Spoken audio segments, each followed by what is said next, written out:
નિહાળી રહ્યા છો સંજુબાબા ન્યૂઝ નેટવર્ક। જૂનાગઢના મીરાનગરના લોકોએ રસ્તા બાબતે આવેદનપત્ર આપ્યું।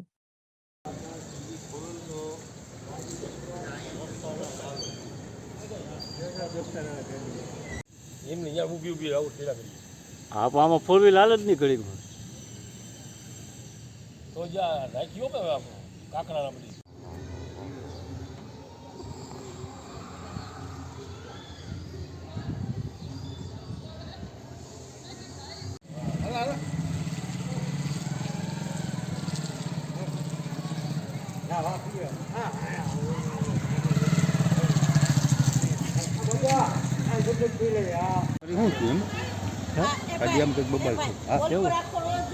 હા એ માંડીનું હું હાલ્યા લઈ જઈએ હા ભાઈ તાત્કાલિક જવાનું હાલો આવે તો ચા પીવા પછી આવે ચામાં હું પીવું એટલે આવા હેમું મારી છે માલે બધું માટી નાખી ને લપટાઈ ગયો શું છે ગાડી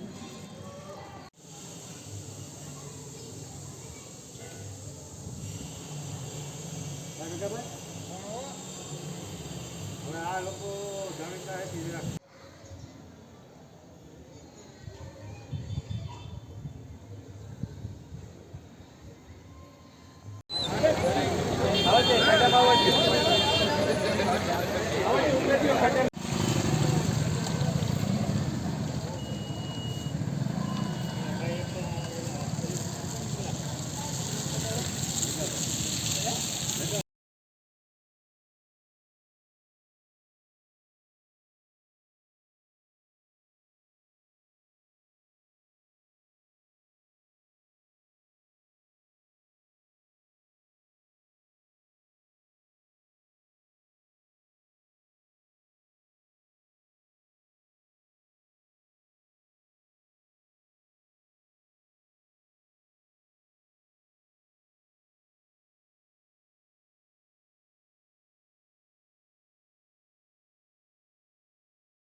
આપણી ઈ ક્યાં ફરશે ચડાવી એમ છે એની કોઈ સત્તા છે ને આપણે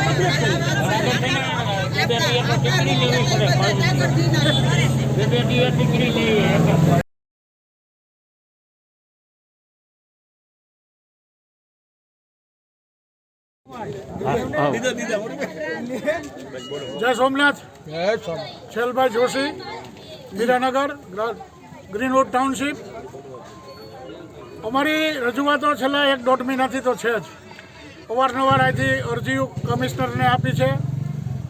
આજે પણ કમિશનર સાહેબની સાહેબે રૂબરૂ વાત કરી છે ફોનમાં અને એણે એવી હૈયાધારણ આપી છે કે રોડ ચાલુ થઈ જશે।